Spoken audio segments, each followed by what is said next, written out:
excellent, no, yung pinakita nating pag-analyze nung utilization noong confidential funds in 2023 and even in 125 in 2022.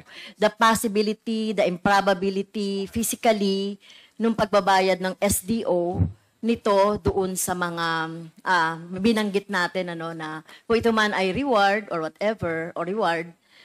So ano ngayon ang gagawin ng Mr. Chair? Gagawin ng COA doon na obvious na sa pag-analyze natin, even Attorney Camora, nagsasabi siya na parang imposible. Tama ba 'yon? In one date, in one day, in different places, magagawa ba ng SDO na pumunta para bayaran yung mga sinasabi natin na dapat na bayaran in a day? Sabi nyo kanina at sabi natin kanina, no, imposible. So that is yung sa pagre-review ninyo nung ipinasa ng mga acknowledgement receipt, etc. So Mr. Chair, ang tanong dito, kasi hindi lang tayo matatapos na ito na yung nangyari, parang nakakatawa na talaga eh. Ano yung SDO na yon, Mr. Chair? Lumipad mula sa isang lugar patungo sa isang lugar in eight places, lumipad. Kung siya lang talaga yung nagdi-disburse. So talagang parang pinapatawa tayo, no? Pinapatawa ang taong bayan ng Office of the Vice President na nagagawa ito. No? So ano ngayon ang gagawin ng COA? Are you still going to accept those acknowledgement receipt or those na mga disbursement na tingin natin ay panloloko lang, niloloko na tayo, 'di ba? Niloloko tayo, taong bayan. So anong gagawin po ng COA, Mr. Chair? Gusto kong malaman, are you going to i-review nyo ba ulit? Ibabalik nyo yan?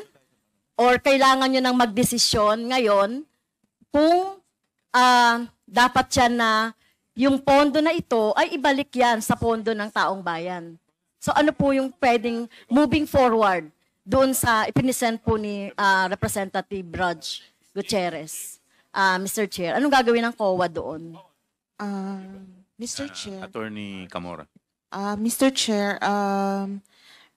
actually we are thankful to the body for pointing this out to us, since for us naman po as auditors, we presume this as yung regular ano po, but since these things have been pointed out, I think we will be basing our reviews na based on what we have discussed here in this hearing. And as to the cases po ng sa OVP and DepEd, yung sa 2023 especially po, AOM pa lang po yung status nung audit actions namin, and under review pa rin po yung mga compliance nila. So we will take po in consideration lahat po ng napag-usapan natin and be more circumspect in our review. Although mahirap since yun nga po marami pong transactions, but moving onwards siguro po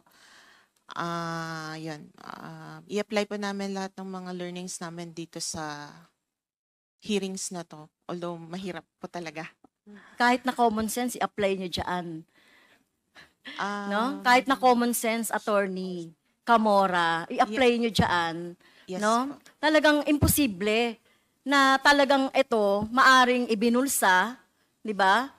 O maaring kung saan na napunta. Kaya imposible yung nangyari na sa isang araw pumunta ka sa iba't ibang probinsya para mag-disburse. Yes, Mr. No? Imposible Yes, Mr. 'yon. At gamitin naman natin yung yung kahit na konsensya or kahit na common sense para diyan po. At gusto natin na dahil ito ay under review, sinasabi niyo hanggang kailan po, Mr. Chair, yung review nito? Hindi pa po namin masabi, Mr. Chair, since ang mga involved po ay kasama ko dito sa hearing madalas. So, we will try po as soon as kung... Okay. So, Mr. Chair, no, I hope yung COA would be prudent enough, at saka talagang tignan nyo talaga kung paano ginagamit ng Office of the Vice President at saka ng DepEd before, itong confidential funds. Thank Yes, you, Mr. Mr. Chair.